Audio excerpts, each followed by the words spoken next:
ପିଲାମାନଙ୍କୁ ମା ଜନ୍ମ ଦେଇଥାଏ, ପୁଅ ହେଉ ଝିଅ ହେଉ, ଏବଂ ବିକଳାଙ୍ଗକୁ ମଧ୍ୟ ଜନ୍ମ ଦେଇଥାଏ। ଏଠାରେ କାରଣ କ'ଣ?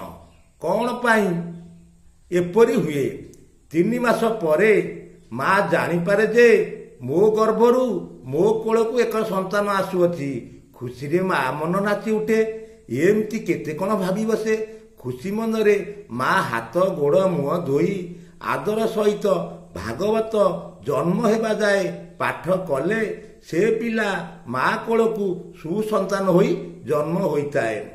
ଯେପରି ସୁଭଦ୍ରା ଗର୍ଭରେ ଅଭିମନ୍ୟୁ ଅର୍ଜୁନଠାରୁ ଚକ୍ରବ୍ୟୁହ ଶୁଣୁଥିଲା।